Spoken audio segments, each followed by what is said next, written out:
Now I know I'm a firearms and tactics channel, but for this video I want to talk about this right here. This is my A11 Tom Rice edition by Praesidus.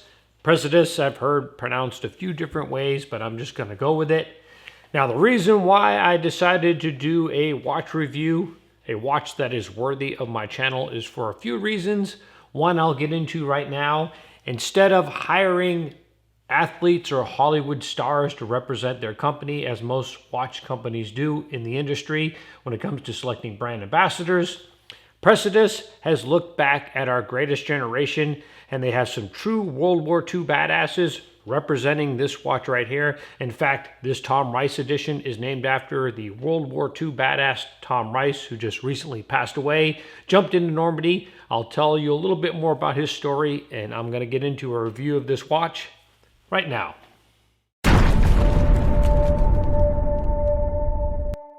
Now, before I cover this watch right here, if you've had a sharp eagle eye, you may have noticed within the last year in 2022, more often than not, here in my studio, I've been sporting a vintage Seiko watch. I'm a fan of Seikos, especially their vintage Seikos from the 70s. And Seiko is another reason why I agreed to do a review of this watch, and I'll get into that here in a little bit. But I am a watch enthusiast. I am by no means a watch expert, but over the past few years, I've been collecting watches, and I think I know my way around a little bit, especially Seikos. And again, that is one more reason why I agreed to do a review of this watch. So let's get into it right now, and let me start out with the specs of the A11 Tom Rice edition. So getting into this watch, if you're not a super duper watch enthusiast, that's okay. I'll be using layman terms in explaining this watch. But I mentioned how this has a Seiko movement, and that really drew my interest into this watch. And that out the gate speaks to me of quality, because I am a true Seiko fan, a Seikoholic, again, as it's known online. And I know Seikos. So I'm by no means a watch expert, but I do at least know the brand Seiko pretty well. Now, this is powered by an NH35 Seiko movement, a very popular watch movement with micro watch brands, which Praesidus falls into. And as one major watch YouTuber has described it, the NH35 is boringly reliable. And it's automatic mechanical movement, meaning it's powered by the movement of your wrist. Now, this does have manual wind also. Getting into the specs of this watch, it is 38mm in case size, and that's a good starting point for a man's watch, and it's the average watch size for a field watch. Now, the original A11 came in a 32mm, and Praesidus made the decision to offer a 38mm just because 32mm is out of fashion. Women's watches or ladies' watches are around 36mm, so if they went with the original 32, it's really not in today's standards of watch size. Now, this watch comes with a double dome sapphire crystal. Now, in the watch world, that is one of the best crystals out there. There's also mineral crystal and acrylic. All have some advantages and disadvantages, but sapphire crystal is the most scratch resistant, and I like the way the light plays off this crystal when you're outdoors. This watch also comes in 42mm if you have larger wrists. I have under a 7-inch wrist, so 38mm fits me perfectly, and I think is well proportioned for my wrist. Now, of course, I did receive this watch from Praesidus to review, but I've actually had this for about 4 months now, and I told Praesidus when I first got this watch, I'm going to wear it for a while to make sure it is indeed a quality watch.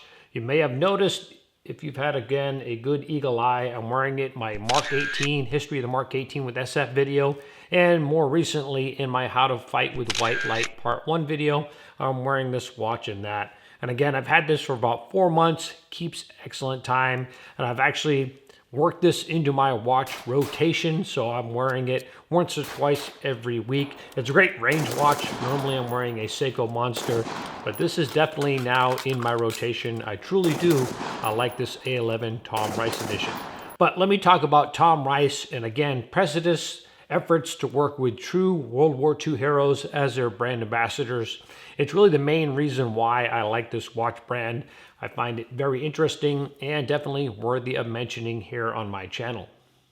So in creating their watch brand or their watch identity, Praesidus teamed up with, again, true World War II vets, Tom Rice being one of them. He was a member of the 101st. He jumped into D-Day wearing an issued A11, and he lost it on his jump.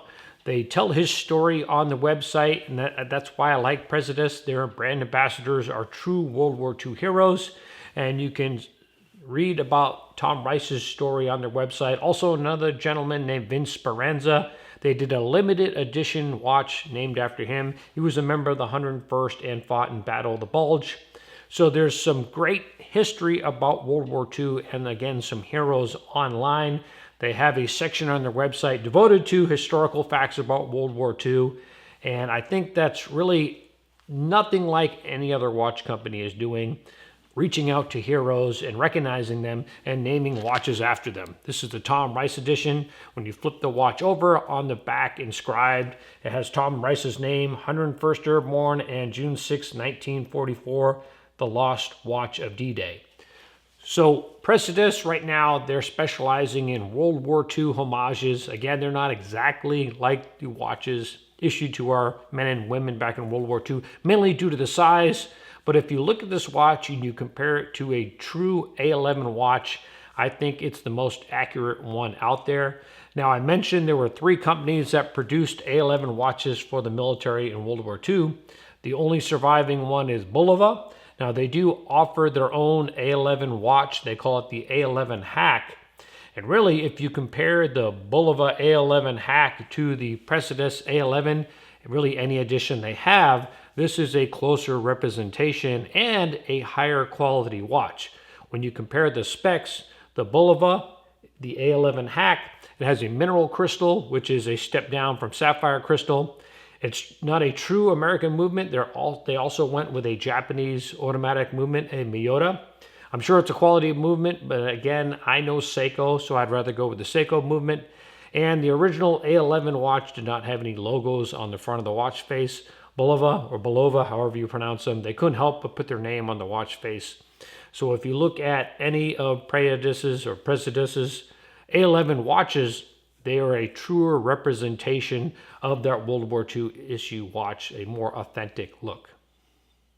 And not only looking the part, when you compare price points of this watch, again, to the Bulova or Bulova, however you pronounce them, this watch sells for $299, while a Bulova sells there for just over $300. And again, I believe this watch has better specs, sapphire crystal against mineral crystal, and I think the Seiko movement is a better movement, but that's just me. So I think you're getting a better deal.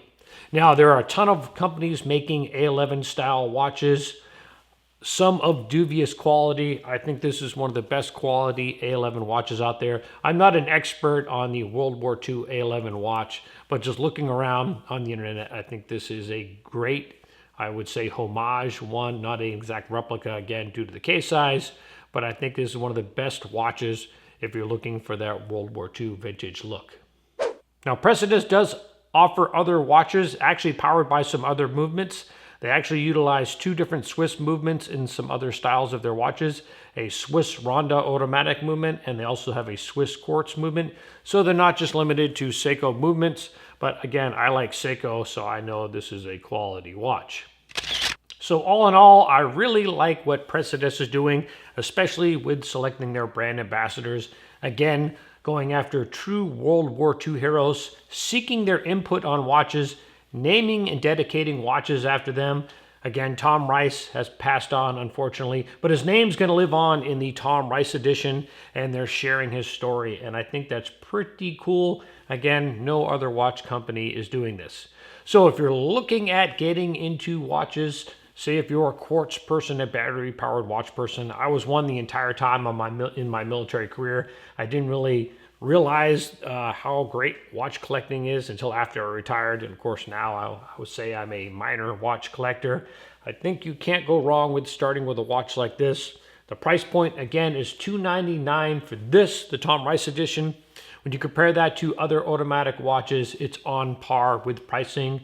I have a Seiko Monster Dive watch that was $350, again for an automatic movement. So the pricing is right there. So again, Praesidus, this is the A11 Tom Rice edition. I'm going to put a link to them down in the description for this video. So again, check them out. I think they're pretty cool watches, and I really like how they're keeping these stories of our greatest generation alive. Now, if you like this video and you want to see more watch videos, please comment down below or hit me up on Instagram or my Facebook. If you comment in any of my videos, I do try my best to respond. I would love to do more watch videos if the interest is there. I can cover everything from my favorite tactical watches, such as this G-Shock Mudmaster, to my collection of automatic watches. My most recent one is this Tudor Black Bay Pro my wife got me for my birthday. She knocked it out of the park with that watch. But again, if you want to see more watch videos, let me know down in the comments. But as always, hopefully you found this video entertaining and informative. I'm Jeff Gerwich. Thanks for watching.